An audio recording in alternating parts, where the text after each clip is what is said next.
Oke, karena udah jam 8 lewat 5. eh, Sebelum kita mulai tutor pada malam hari ini, ada baiknya kalau kita berdoa terlebih dahulu, berdoa sesuai dengan keyakinan masing-masing.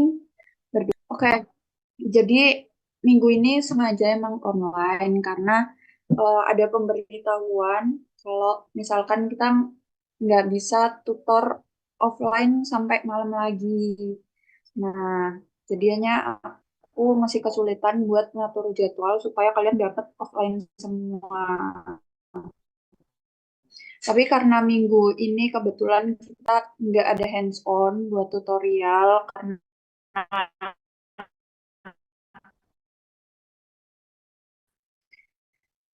eh, buat teknik mounting ini agak lama juga kalau misalkan mau hands on untuk satu. Jadi tuh minggu ini kita online dulu, tapi minggu depan-depannya. Oke, daripada lama-lama nanti makin malam, kita mulai aja tutorial entomologi yang ketiga, penyakit parasitik tahun 2025. Oke, jadi kita bakal belajar soal teknik mounting. Sebenarnya teknik mounting itu apa sih? Jadi teknik mounting itu teknik pengawetan basa slide atau awetan kaca. Nah, pembuatan preparat bisa untuk permanen tanpa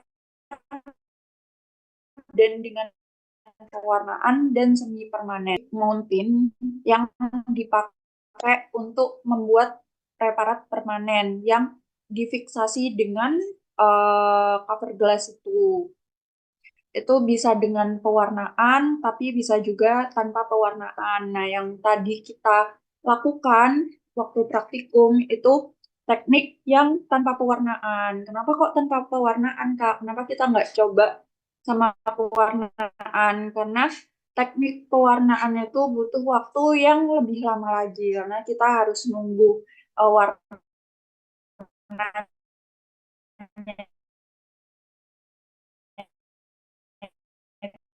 itu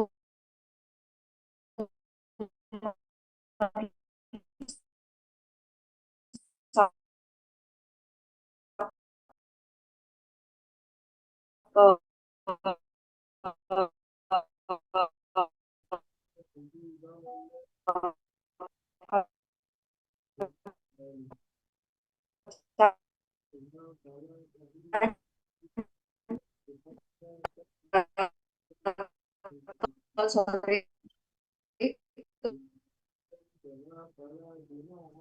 Kak Jihan, maaf suaranya Kak Jihan putus-putus, Kak.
Oke, sorry. Tadi aku nyampe mana ya? Tiba-tiba kepental. Yang pewarnaan itu lebih lama, Kak. Oh, oke. Ulang lagi aja ya. Di, wait.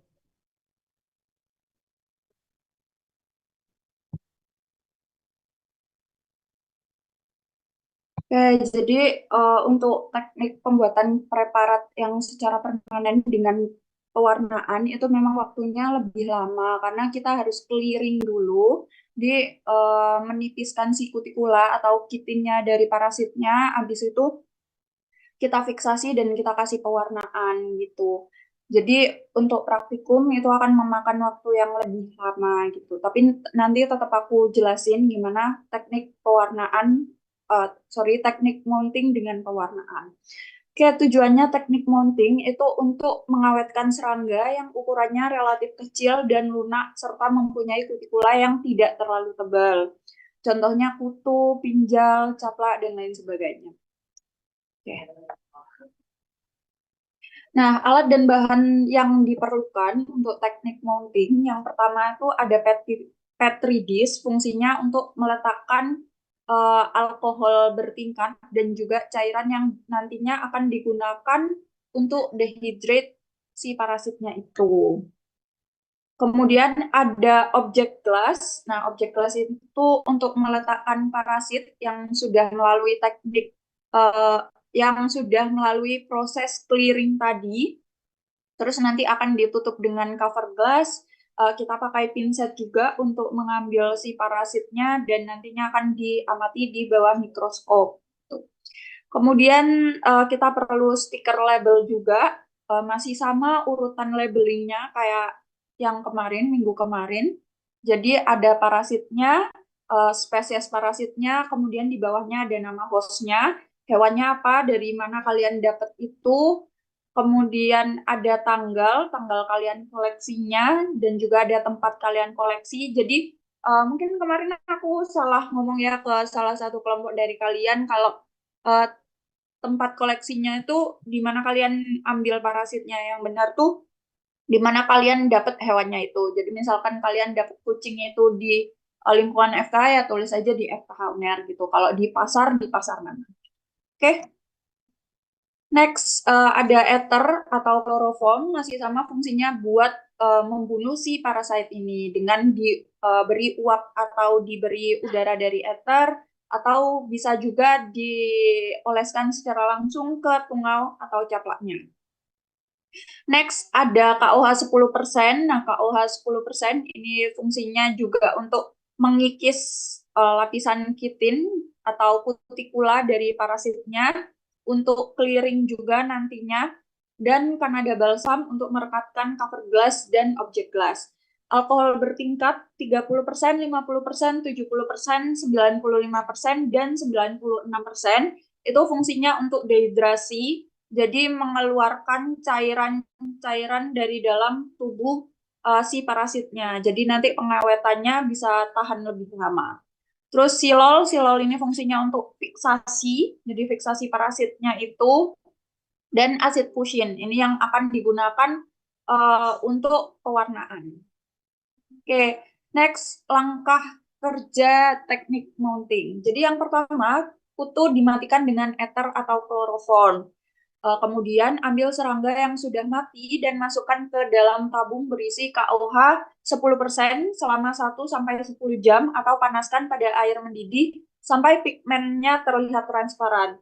Tapi informasi aja untuk parasit yang lebih besar seperti caplak, dia akan menghisap darah. Nah, darah di abdomennya itu akan menggumpal kalau dia mati. Jadi sebelum dimatikan, kita keluarkan dulu isi dari abdomennya itu, termasuk darah, organ pencernaan, reproduksi, dan lain sebagainya.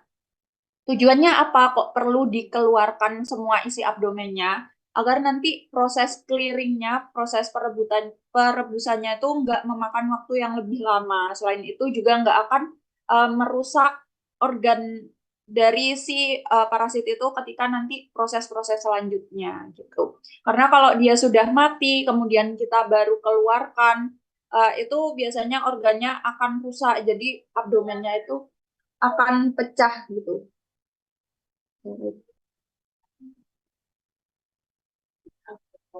Tapi untuk untuk pinjal dan juga kutu kita nggak perlu ngeluarin isi abdomennya lagi karena emang dia udah kecil dan kutikula kutikulanya lebih tipis daripada si caplak itu. Oke, kemudian step yang kedua, ini kan ada dua opsi, bisa direndam di KUH 10% atau direbus. Nah, kalau direndam di KUH 10%, kita tuh butuh waktu yang lumayan lama untuk melakukannya, itu 1-10 jam, atau bahkan bisa lebih kalau misalkan kutikulanya tuh terlalu tebal dan parasitnya itu nggak bening-bening gitu. Nah, cara yang lebih mudah dan lebih singkat itu dengan merebus si parasit ini. Jadi, parasitnya itu dimasukkan ke dalam KOH, kemudian direbus di dalam air mendidih. Jadi nggak langsung KOH itu direbus di atas api. Jadi parasitnya dimasukin KOH, kemudian wadah tersebut direbus di dalam air. Konsepnya tuh mirip kayak kalian ngelelehin coklat untuk bikin es goreng gitu. Jadi yang di atas tuh KOH, yang di bawahnya itu air rebusan biasa gitu. Dan itu cuman butuh waktu 30 menit sampai 40 menit atau lebih dikit gitu untuk melunakkan si kutikulanya dan untuk membuat si kutikulanya itu lebih bening dan lebih transparan. Oke, next langkah ketiga itu dengan memasukkan parasit ke alkohol bertingkat mulai dari 30%, 50%, 70%, 95%, dan 96% selama 3-5 menit. Nah, waktu praktikum tadi kita tuh udah masukin ke 30%. Jadi kalian tinggal masukin ke tahap selanjutnya yaitu 50%, 70%, 95%, dan 96%. Nah, fungsinya alkohol bertingkat ini seperti yang tadi udah aku mention untuk mendehidrasi si parasit. Jadi semua apa tuh cairan dalam organ tubuh si parasit itu akan keluar. Jadi dia lebih kering dan lebih tahan lama. Karena kalau parasit atau makhluk hidup yang masih punya cairan dalam tubuhnya kita awetin, dia akan cepat busuk gitu. Nah, kenapa kok harus alkohol bertingkat, Kak? Kenapa nggak langsung 96% gitu, the highest concentration gitu? Karena ada yang namanya shock hypovolemic. Jadi, alkohol itu kan punya konsentrasinya masing-masing, yang pastinya beda dengan konsentrasi tubuh si makhluk hidup ini kan. Seperti contohnya 30%.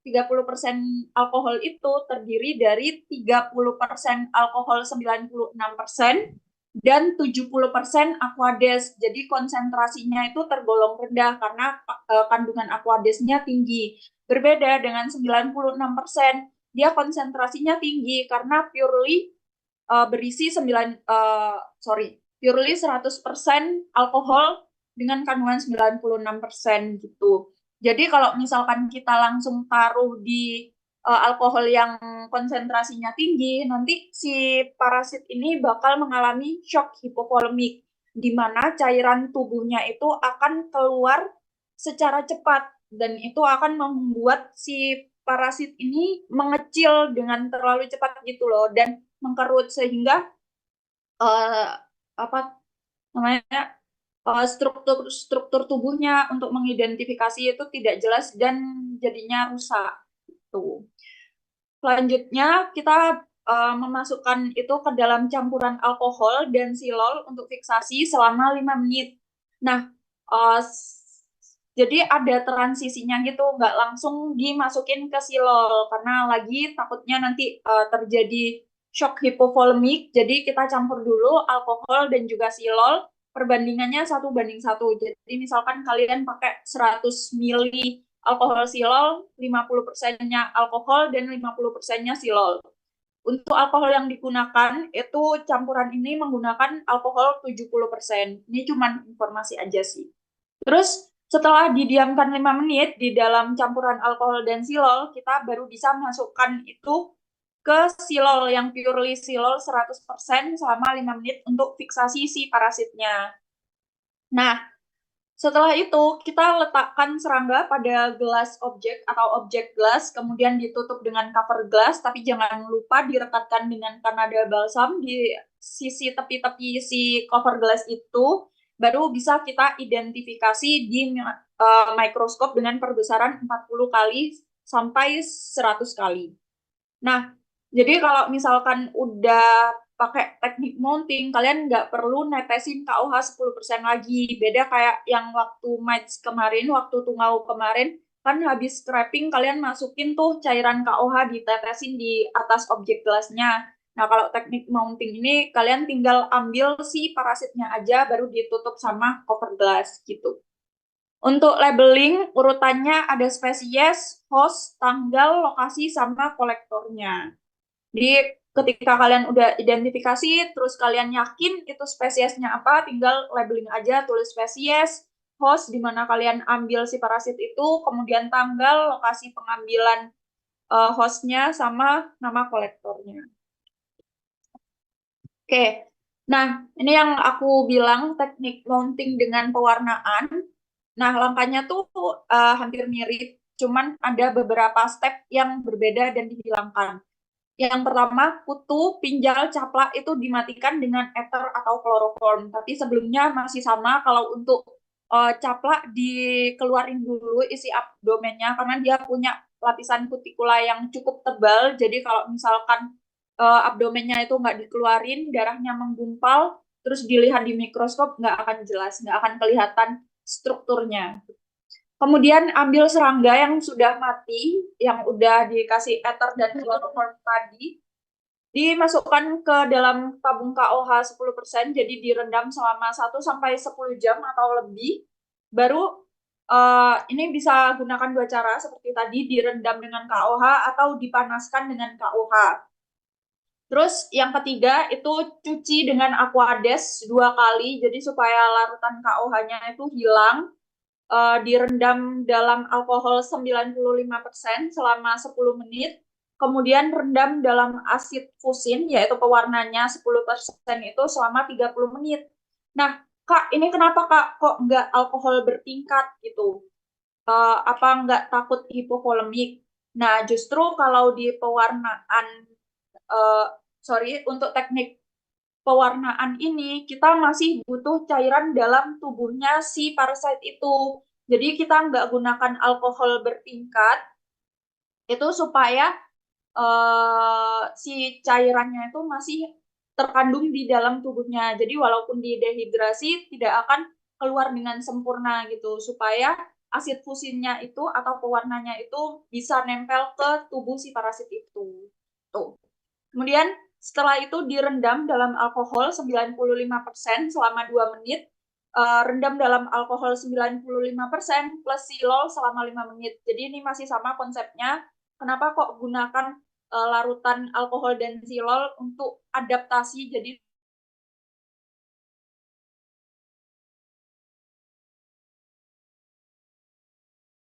nanti si udah direndam di silol selama 5 menit. Oke. Nah, setelah itu serangga yang udah didehidrasi tadi diambil dan diletakkan pada slide tepat di bagian tengah. Habis itu ditutup dulu dengan cover glass, dilihat di slide baik tidaknya preparat serangga, jika kurang baik diperbaiki posisinya, kemudian baru difiksasi dan dilakukan identifikasi serta labeling. Masih sama spesies, host, tanggal, lokasi, sama nama kolektor. Tuh. Nah, ini skemanya aja pakai dua cara tadi, pewarnaan dan tidak pewarnaan. Ini yang atas itu tanpa pewarnaan. Jadi habis direndam KOH 10% selama 10 jam atau dengan teknik direbus dengan KOH 10% itu, nanti si parasitnya masuk ke alkohol 30% selama 3-5 menit, kemudian lanjut ke alkohol 50%, 70%, 95%, dan alkohol 96% masing-masing 3-5 menit. Tapi biasanya kita cuma gunakan 3 menit aja. Lanjut ke alkohol silol selama 5 menit, dan yang terakhir silol selama 5 menit, baru bisa diidentifikasi. Nah, untuk untuk teknik mounting yang pakai pewarnaan, jadi habis dengan proses pelunaan kutikula itu menggunakan KOH 10%, itu bisa langsung masuk ke Aquades, dicuci dulu 2 kali supaya KOH-nya itu larut dengan sempurna. Habis itu masuk ke alkohol 95% selama 10 menit, kemudian masuk ke asid fusin, Dilanjut ke alkohol lagi, jadi alkoholnya 2 kali, eh, kemudian masuk ke alkohol dan silol, kemudian yang terakhir masuk ke silol untuk fiksasi. Oke, sampai sini ada pertanyaan nggak ya? Kak izin tanya, untuk yang pewarnaan itu biasanya untuk identifikasi apa saja ya Kak? Untuk bagian morfologi dari caplaknya itu sendiri. Oke, sebenarnya sama aja. Kedua teknik ini itu bisa digunakan untuk semua identifikasi, entah itu organ, kemudian identifikasi spesies, ataupun organel-organel dalam si si caplak itu. Tapi bedanya terkadang kalau tanpa pewarnaan itu biasanya kitingnya atau kutikulanya itu terlalu tipis. Jadi struktur organnya itu tidak berbatas jelas gitu. Nah, fungsinya pewarnaan ini tuh untuk memberi batas-batas yang lebih jelas gitu. Jadi sebenarnya nggak ada bedanya, cuman versi baiknya itu yang si dengan pewarnaan ini. Tuh, Pak menjawab? Terima kasih banyak Kak. Iya. Ada lagi Ya, pertanyaan? Kak, aku izin nanya, Kak. Untuk Iya. yang bal itu tadi fungsinya ini ya ngawetin ya, Kak. Yang alkohol. Iya, yang silol. Ya, silol untuk fiksasi dan juga mengawetkan si serangga itu. Oke, makasih, Kak. Iya, sama-sama. Oke, ada lagi. Kalau belum ada, aku next aja. Kak mau nanya, Iya, eh, fungsi KOH 10%-nya di teknik mounting sama kayak teknik scraping kemarin, Kak? iya, masih sama. Jadi dia untuk mengikis si kitin atau kutikula dari parasitnya itu. Oke, Pak. Terima kasih. Iya, sama-sama. Oke, aku next dulu ya. Nah, hasil teknik mounting, ini salah satunya, ini yang bagus. Jadi dia tanpa transparan gitu, karena memang aslinya si kutu ini, kutu, pinjal, dan parasit, ektoparasit itu transparan. Cuman karena mereka tertutup kutikula dan mereka makan darah, jadi warna abdomennya tuh kemerahan gitu. Terus ini sesuai yang kalian praktekkan tadi. Oh ya, tadi tuh banyak salahnya tuh mereka ngepresnya terlalu kenceng, jadi banyak organel itu yang pecah gitu. Jadi kalau misalkan nanti kalian ada kesempatan untuk mounting lagi, itu ngepres objek gelas sama cover gelasnya jangan terlalu kenceng.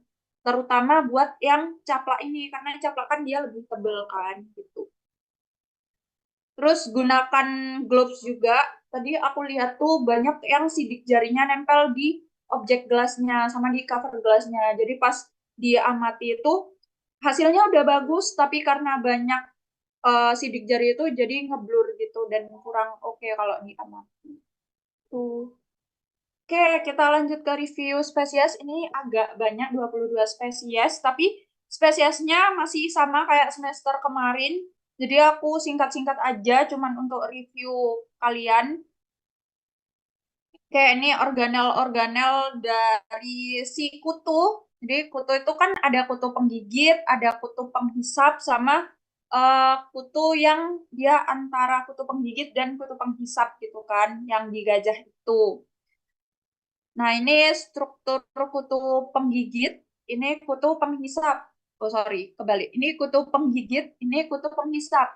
Yang paling membedakan itu dari struktur kepalanya.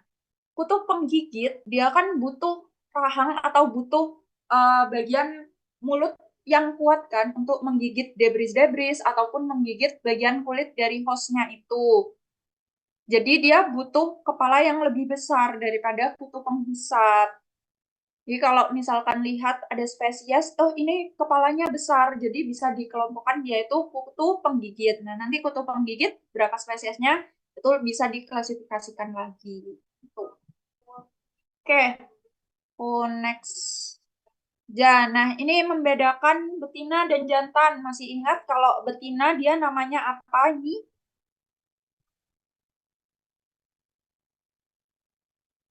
Halo, masih ingat? alat kelamin pada kutu betina adalah Diagus. spermateka. Ya, kalau adiagus itu yang jantan. Jadi kenapa kok namanya spermateka, Kak? Sperma kan biasanya di jantan ya. Nah, spermateka itu fungsinya sebagai kantong untuk menyimpan sperma sementara ketika mereka sedang populasi gitu. That's why namanya spermateka. Nah, kalau di jantan itu namanya adiagus. Adiagus itu semacam penis gitu di kutu jantan. Ingat aja kalau jantan itu ada agusnya. Agus kan nama jantan, jadi jantan itu ada agus gitu. Kalau betina spermateka karena ya dia untuk nyimpen sperm itu. Gitu. Oke, jangan kebalik lagi ya. Nah, ini Ptiraptera, bangsa yang tidak punya sayap. Ada Malupaga, Anoplura, Rhincoptyrina. Jadi Malupaga itu kutu penggigit, Anoplura itu kutu penghisap, dan Rhincoptyrina itu transisi antara kutu penggigit dan kutu penghisap. Oke, yang pertama ada Lipeorus caponis. Aku langsung aja ke spesies dan bagian bawahnya. Di Lipeorus caponis, inang atau hostnya itu ayam dan juga unggas, predileksinya di bulu sayap. Ciri khususnya itu kepalanya seperti helm tentara, jadi dia tumpul dan kepentingannya itu pruritus. Jadi dia menyebabkan gatal-gatal. Kontrolnya dengan karbaril 5%, serbuk jadi secara topikal gitu, sama Comafros 25% spray pada liternya. Nah, ini mirip sama Columbicola columbae, tapi bedanya kalau Columbicola columbae bagian kepalanya itu meruncing, jadi memanjang seperti peluru. Inang atau hostnya merpati, predileksinya di bulu sayap atau bagian anterior tubuh, jadi di kepala dan leher si hostnya. Ciri khususnya kepalanya meruncing pada bagian anterior seperti peluru, tadi yang udah aku jelasin. Kepentingannya pruritus, jadi dia menyebabkan gatal-gatal, kontrolnya dengan karbaril 5%, atau Comafros 25%. Oke, next. Ini ada Velicola subrostatus, kutu yang paling banyak bisa kita temui di kucing, predileksinya di kulit, wajah, dan juga punggung. Untuk ciri khususnya, dia mudah ditebak karena dia yang satu-satunya yang punya kepala triangular, jadi meruncing di ujungnya, kemudian bentuknya seperti segitiga dan tajam di bagian anterior. Kepentingannya menyebabkan pruritus dan kontrolnya dengan sanitasi. Lanjut ke Damalinia ovis. Jadi kalau Damalinia ovis ini kepalanya dia membulat besar, tapi bulatnya itu beda dengan si Caponis. Nah, dia bulatannya lebih besar dan terlihat seperti boneka. Inangnya domba, predileksinya di lapisan epidermis, terutama pada punggung dan bagian atas tubuh. Kemudian ciri khususnya, jadi kepalanya itu lebar, membulat pada bagian anterior, seperti roti sobek atau boneka. Nah, kepentingannya pruritus, kontrolnya dengan sanitasi, dipping atau spraying, dan Comafros. Jadi, ini agak ini ya, tipe ya, sparring. Nah, kalau di peternakan besar itu kan biasanya dombanya lebih dari 1.000, bahkan bisa puluhan ribu gitu. Nah, kalau misalkan spraying satu-satu kan memakan biaya yang lebih banyak dan waktu yang lebih lama juga. Jadi biasanya mereka itu siapkan kolam yang sudah berisi obat anti parasit. Nah, nanti dombanya di dipping di situ. Jadi kayak disuruh berendam di situ gitu. Itu efektif untuk parasit-parasit yang ada di permukaan tubuh atau ektoparasit, bisa kutu, pinjal, kemudian capla, atau lalat-lalat penghisap darah. Oke, lanjut ke Menopon galine. Nah, ini udah beda spesiesnya dan juga family-nya dari yang sebelumnya. Nah, inang atau hostnya dari si Menopon galinae itu adalah ayam, kalkun, dan juga bebek. Jadi masih dalam bangsa unggas. Predileksinya ada di batang bulu atau shaft. Kemudian ciri khususnya terdapat satu deret dorsal bristle atau sate pada setiap segmen toraks dan abdomen. Jadi diingat lagi kalau Menopon galine dia tuh bulunya nggak banyak, jadi dia nggak terlalu berambut karena deret Bristolnya cuma satu aja di antara toraks dan abdomen. Jadi di setiap segmen ini dia cuma punya satu deret Bristol aja seperti ini. Terus kepentingannya dia menyebabkan pruritus atau gatal-gatal, kontrolnya dengan karbaril 5% atau Comafros 25% pada liter boxnya. Oke, kemudian ada Menacanthus tramineus. Jadi kalau Menacanthus tramineus, inangnya itu di ayam, kalkun, dan juga unggas. Predileksinya kulit yang tidak berbulu, jadi bisa di kulit dada, paha, dan juga anus. Ciri khususnya, jadi dia punya 2 deret kristal atau seta pada segmen-segmen toraks dan abdomennya.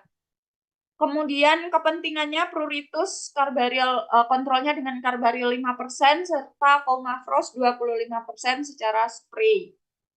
Nah, sebenarnya ada cara lain untuk membedakan dia dengan si Menophon gallinae, yaitu dari kepalanya. Kalau Menophon gallinae, kepalanya itu dia lebih besar dan dia lebih landai, sedangkan untuk si Menacanthus tramineus dia itu lebih kecil dan dia lebih membulat ke bagian anterior gitu. Tapi lagi kepala itu tidak bisa menjadi patokan. Yang bisa menjadi patokan itu cuma dari si deret Bristol di bagian abdomen dan toraksnya. Jadi kalau misalkan kalian melihat itu ada 2 deret Bristol, kemudian dia lebih lebat juga, itu si Menacanthus tramineus. Tapi kalau kalian lihat itu cuma ada 1 deret Bristol, kemudian bulunya nggak terlalu lebat, itu bisa jadi si Menophon gallinae. Oke, next ke Pediculus humanus. Nah, ini yang paling banyak menyerang manusia dan anak-anak biasanya ya. Nah, spesies Pediculus humanus, inang atau hostnya itu manusia. Ini ada 2 subspesiesnya, ada Pediculus humanus caponis dan Pediculus humanus capitis dan Pediculus humanus aku lupa satunya. Lalu predileksinya itu di rambut kepala. Jadi kalau misalkan di rambut kepala dia Pediculus humanus caponis. Tapi kalian cukup jawab ini Pediculus humanus aja karena memang nggak ada bedanya antara si Pediculus humanus capitis sama yang satunya itu yang ada di badan atau di kulit tubuh. Jadi strukturnya sama, cuman lokasinya aja yang beda. Predileksinya di rambut kepala, ciri khususnya dia punya parategral plate. Jadi yang di samping ini dia adalah parategral plate, penebalan kutikula di bagian lateral abdomen si parasit itu. Terus dia juga punya mata di balik antena ini. Terus 3 kakinya tuh sama panjang dan toraksnya sempit. Nah, ini udah masuk ke subordo Anoplura, dia merupakan kutu penghisap. Jadi kepalanya kecil, kemudian antenanya terdiri dari 3-5 segmen, abdomennya memanjang, dan toraksnya lebih besar daripada kepalanya.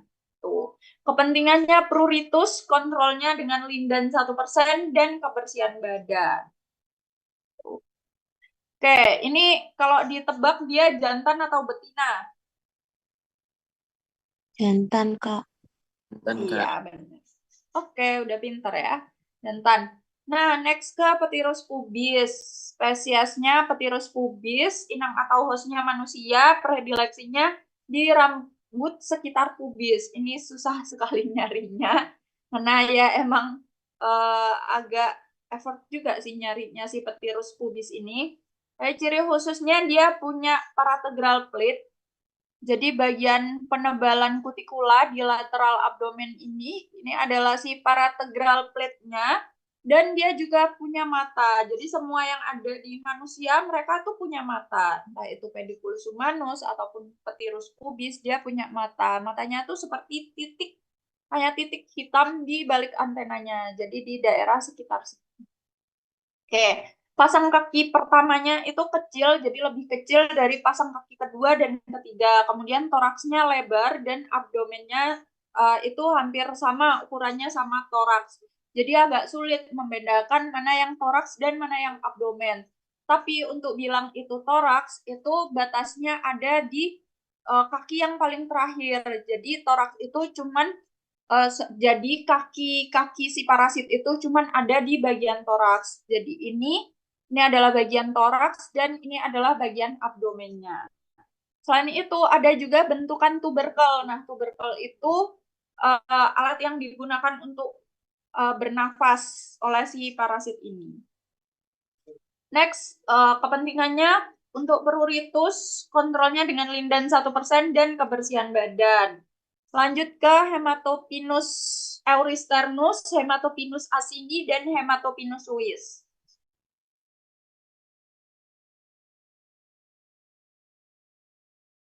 Juga bentukan-bentukan di tubuhnya itu masih sama antar setiap spesies ini. Predileksinya itu ada di kulit sekitar mata dan hidung serta pangkal tanduk.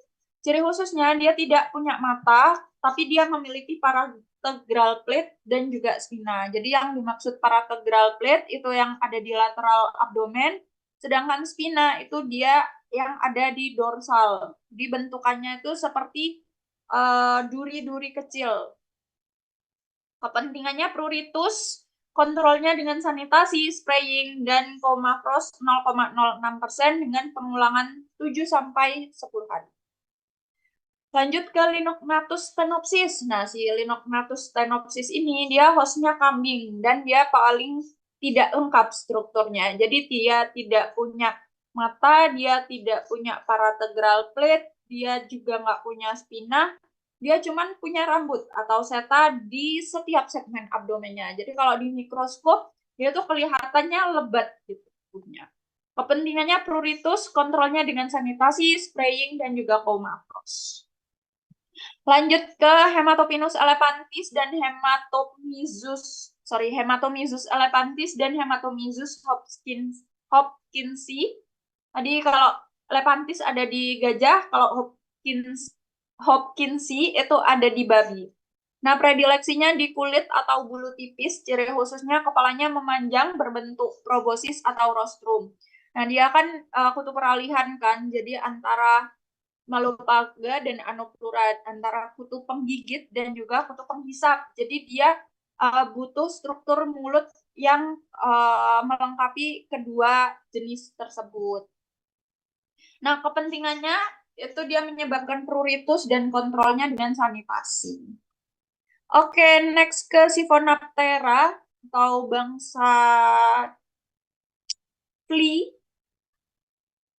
Yang pertama ada Pulex irritan. Nah, kalau Pulex irritan dia inangnya manusia dan anjing, predileksinya di kulit, ciri khususnya dia tidak punya pronatal comb dan genal comb. Jadi yang di depan, yang di mulut ini genal comb, yang di atas itu dia pronatal comb. Dan dahinya dia membulat lebih tegak, kemudian kepentingannya dia vektor Dipylidium caninum. Masih ingat Dipylidium caninum? Dia itu cacing pipi yang menyebabkan dipylidiasis dan dia juga vektor Yersinia pestis yang menyebabkan penyakit pes. Jadi bakteri yang menyebabkan penyakit pes itu dibawanya sama si parasit ini. Nah, kontrolnya dengan lindan 1% serta sanitasi. Oke, selanjutnya ada Xenopsila ceopis. Kalau Xenopsila ceopis, dia itu sama kayak si Pulex, dia nggak punya pronatal, dia nggak punya genal comb, tapi dia punya ini red shape thickening. Ada bentukan garis gitu di kokse keduanya. Kemudian kepentingannya dia tuh vektor Yersinia pestis, masih sama, kontrolnya dengan sanitasi dan rodent repellent karena dia dibawa oleh tikus kan. Oke. Next ke Ctenocephalides felis. Nah, Ctenocephalides felis ini namanya adalah kucing, predileksinya di kulit atau rambut. Ciri khususnya dia punya pronatal comb, dia punya genal comb, kemudian dahinya landai, genal comb-nya itu sama panjang, dan terdapat satu bristle di antara pos median dan apikal tibianya. Jadi, yang dimaksud genal comb sama panjang itu antara genal comb pertama dan kedua. Jadi, Genalcom itu kan seperti rambut gitu kan, rambut helai pertama dan kedua dia itu sama panjang, jadi lurus gitu segaris. Selain itu dahinya juga landai, kalau si Canis dia itu lebih tegak, lebih seperti huruf C gitu. Terus Bristol, nah ini masih banyak yang bingung Bristol itu yang mana. Jadi Bristol itu ini kan ada satu dan ada dua gini kan. Jadi ada satu panjang, satu pendek, satu panjang, satu pendek gitu kan. Nah, yang dinamakan Bristol itu di antara dua rambut panjang ini. Dia kan cuma satu kan, berarti dia Felis. Nanti kita lihat yang Canis, dia tuh ada dua di antara dua rambut panjang itu. Itu maksudnya dia punya dua Bristol. Tuh. Oke. Nah, Ctenocebalides canis, dia sama-sama punya merle root. Ctenocebalides canis dan Felis, dia inangnya ada di anjing. Predileksinya di kulit atau rambut. Ciri khususnya mereka punya pronatal comb, punya genal comb. Dahinya membulat. Lihat dia seperti huruf C. Kemudian genalcom dan 1 dan 2 itu tidak sama panjang. Jadi genalcom rambut yang pertama itu dia terlihat lebih pendek daripada yang kedua. Kemudian dia juga punya dua bristle, dorsal bristle. Jadi seperti yang tadi aku bilang, kan ini ada satu panjang, dua panjang. Gimana ya, Bik? Rambut panjang pertama dan rambut panjang kedua. Nah, di antara dua rambut panjang ini ada dua rambut pendek. Nah, itu yang dimaksudkan dia punya dua bristle. Kalau yang Felis, dia kan di antara dua rambut panjang cuman punya satu rambut pendek kan. Itu berarti dia cuman punya satu dorsal bristle aja. Dia cuman punya satu bristle aja. Oke, sudah paham? Nah, kepentingannya dia itu sebagai faktor Dipylidium caninum yang menyebabkan dipylidiasis serta flea alergi dan dermatitis. Jadi menyebabkan gatal-gatal dan alergi juga. Kontrolnya dengan sanitasi host, lingkungan, kemudian pemberian obat topikal, spraying, dan juga di Oke, lanjut ke arachnida atau golongan caplak. Yang pertama itu Dermanisus galine. Dia inang atau hostnya itu di unggas, ayam dan merpati, predileksinya di bulu dan juga di sayap. Ciri khususnya kakinya panjang, tubuhnya berwarna merah saat menghisap darah, dan kepentingannya dermatitis serta anemia. Kontrolnya dengan keeping, spraying, dan repellent.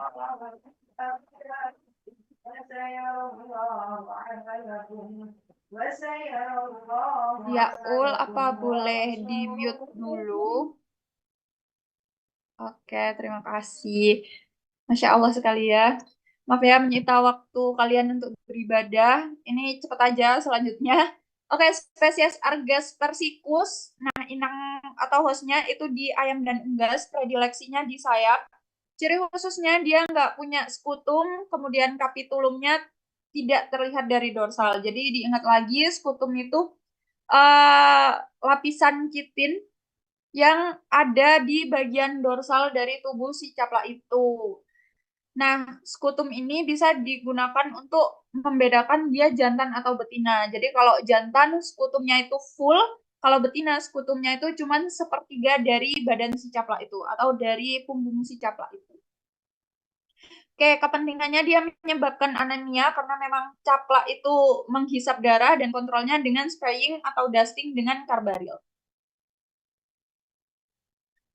Oke, lanjut ke Ripicephalus sanguineus. Kalau Ripicephalus sanguineus itu dia inangnya anjing, bisa di sapi, kambing, domba juga. Predileksinya di lipatan kaki, ciri khususnya dia punya festun dan kapitulumnya pendek. Lihat, diingat lagi festun itu dia ada di lateral dari abdomennya si caplak.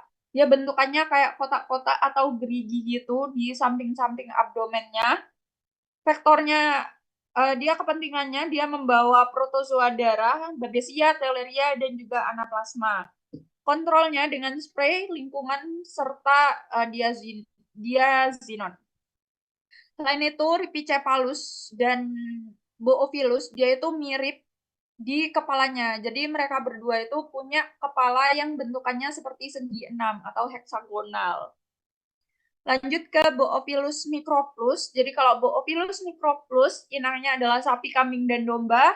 Predileksinya ada di sela-sela kaki, ciri khususnya dia nggak punya festun, dan kapitulumnya pendek.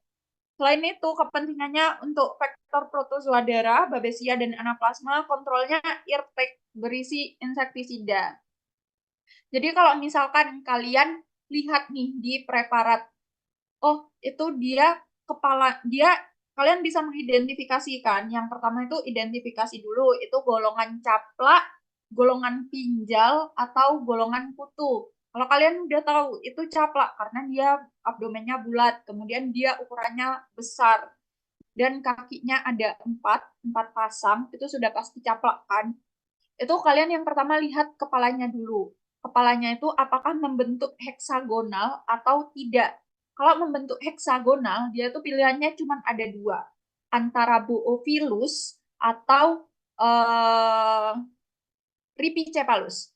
Nah, kalau udah lihat nih, itu kepalanya heksagonal, berarti antara Ripicephalus dan Boophilus. Lanjut, lihat ke festun. Nah, di festun ini, di abdomen ini, dia punya festun atau enggak? Bentukan gerigi di lateral abdomen ini. Kalau misalkan dia punya festun, oh sudah pasti dia Ripicephalus sanguineus. Kalau dia nggak punya festun, ya udah berarti Boophilus microplus. Oke, paham? Jadi kalau misalkan kalian lihat preparat, setidaknya kalian tuh udah punya skema gitu loh untuk mengerucutkan jawaban. Walaupun nggak hafal semuanya secara mendetail, setidaknya kalian bisa nebak karena kalian udah punya skema itu. Gitu. Kalau caraku dulu gitu. Oke, lanjut ke Ixodes. Nah, kalau Ixodes ini kepalanya udah beda lagi. Dia udah triangular. Udah rektangular kan, udah bentukannya persegi panjang gitu. Dia inangnya ada di sapi, kambing, domba, dan juga anjing, tapi paling banyak ditemukan itu di ruminansia. Jadi sapi, kambing, domba, anjing ini jarang. Kebanyakan mereka temukan di anjing itu si Ripicephalus itu. Predileksinya di kulit, kemudian ciri khususnya dia nggak ada festun dan kapitulumnya panjang. Jadi yang udah tadi aku bilang, kalau kepalanya panjang, dia berarti bukan Boophilus dan juga bukan Ripicephalus. Selain itu dia nggak punya festun, jadi lurus-lurus aja bagian lateral abdomennya. Kepentingannya dia vektor protozoa darah, Babesia, dan juga Anaplasma. Kontrolnya dipping, spraying, dan repellent. Nah, bisa di next ya. Wait. Sebentar. Aduh, kok macet ini.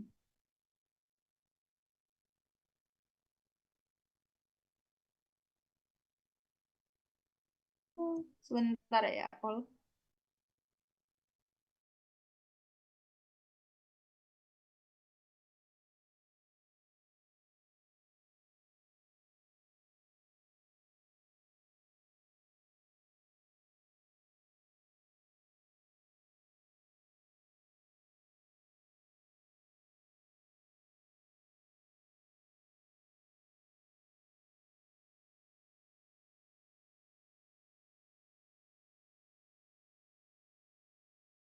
Oke, karena tiba-tiba nggak bisa di next, jadi aku scroll aja.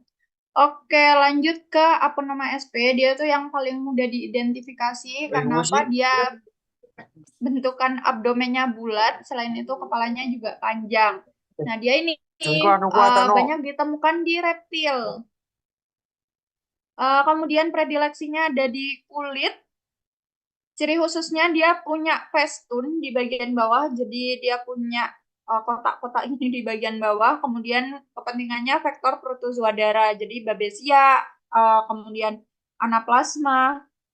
Kontrolnya dengan dipping, spraying, dan repellent. Oke, sudah. Nah, mungkin kalau aku bisa bilang membedakan mereka itu, yang pertama kalian harus tahu dulu, itu caplak, pinjal, atau kutu gitu. Kalau udah tahu itu caplak, lihat dari kepalanya. Kalau kepalanya heksagonal atau segi 6, itu berarti di antara Ripicephalus atau Boophilus. Lanjut ke festun. Kalau dia punya festun, dia berarti Ripicephalus. Terus kalau misalkan Kak dia kepalanya nggak heksagonal nih, berarti dia antara aponoma, kemudian Ixodes atau si apa lagi ya? Aponema sama Ixodes ya. Ya, aponema atau Ixodes atau Dermacentor juga bisa. Nah, tapi bedanya kalau Ixodes itu dia punya festun, sorry. Kalau Ixodes itu dia nggak punya festun, kalau Dermacentor dia punya festun, dan aponema itu dia yang paling beda karena abdomennya bulat sendiri. Tuh. Terus kalau kutu, kalian harus bisa membedakan itu kutu penggigit, penghisap, atau kutu peralihan.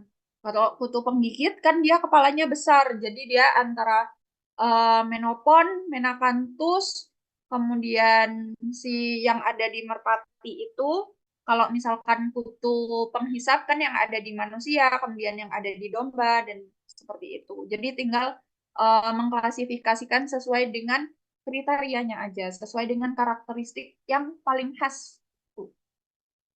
Begitu juga dengan pinjal. Kalian harus tahu dulu itu pinjal dia punya genalcom atau enggak. Kalau misalkan dia punya genalcom dan pronatalcom, berarti kan si duo Ctenocephalides itu. Tapi kalau misalkan nggak punya genalcom dan pronatalcom, kan berarti dia antara pulex atau si satunya, si kembarannya pulex itu.